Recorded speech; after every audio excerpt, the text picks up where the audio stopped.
விழுப்புரம் அருகே ஒரு தலை காதலால் எரித்து கொலை செய்யப்பட்ட பெண்ணின் குடும்பத்தினருக்கு பாமக நிறுவனர் ராமதாஸ் ஆறுதல் தெரிவித்தார்.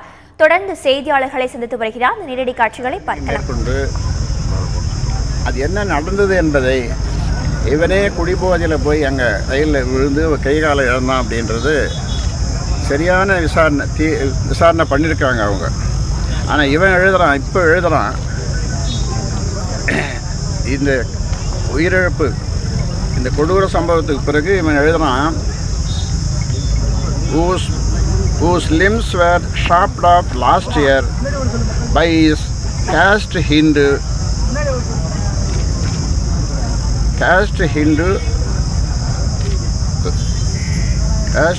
lovers family. எப்படி இது எப்படி இருக்குது பாருங்க. இப்போ எழுதுகிறான் இவனுக்கு ஈவு இரக்கம் மனிதநேயம் இது ஒன்றுமே இல்லையா இவனுக்கு. இவன் ஒரு நிருபர். இது ஒரு பக்கம். இதை ஊதி பெருசாக்கி இது தொலைக்காட்சியில் விவாதமாக கொண்டு போனவன் இன்னொருத்தன் புதிய தலைமுறையினுடைய இங்கே டிவி ரிப்போர்ட்டர் ஜோதி நரசிம்மன். அவன்தான் மூளையாக இருந்து செயல்பட்டுருக்கிறான். இவனுக்கே கார்ல் மார்க்ஸுக்கு கூட யோசனையை சொல்லி கொடுத்தவன் அவன்தான் போல இருக்கு. அவன்தான் சொல்கிறாங்க ஜோதி நரசிம்மன். இந்த புதிய தலைமுறையில் இது பற்றிய விவாதம், இந்த விவாதத்தை இன்றைக்கி சேனல் 18 இருக்கிற குணசேகரன்றவன் அப்போ அதில் இருந்தான். புதிய தலைமுறையில் அவன் தான் அந்த விவாதத்தை இது பண்ணுறான், வச்சுட்டு யாரையும் வச்சுட்டு பேசுகிறான். அதில் அந்த குணசேகரன் இன்னொருத்தன் IJK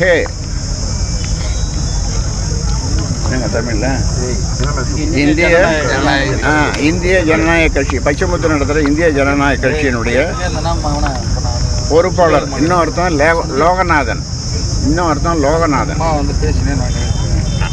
அதான் இந்த லோகநாதன்.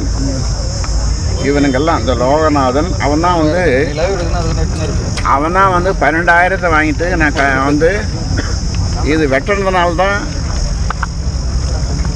கொடுவாளால் வெட்டினதுனால்தான் இது கை கால் போச்சு அப்படின்ற மாதிரி சொல்லி வாங்கி கொடுக்குறேன்னு சொல்லி ஒருத்தங்கிட்ட அவங்க சொந்தக்காரங்கிட்ட 10,000, அவங்க அண்ணங்கிட்ட 10,000, அவங்க அம்மா 2,000 பொழுது, அவங்க அம்மா கிட்ட 2,000, 12,000 வாங்கிட்டு நம்ம சர்டிஃபிகேட் வாங்கி கொடுக்குறோம். எப்படி கொடுப்பாங்க? ஜிப்மரில் கொடுப்பாங்களா? அதுவும் ஜிப்மரில் கொடுக்க மாட்டாங்க.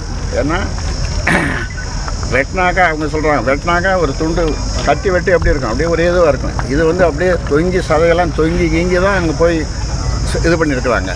இப்படி இந்த மாதிரியான அயோக்கியத்தனமான பொருட்டுத்தனமான அயோக்கியத்தனமான இந்த மாதிரி நபர்கள் தொலைக்காட்சியிலையும் பத்திரிகையிலையும் பூந்துட்டுருக்குறானுங்க.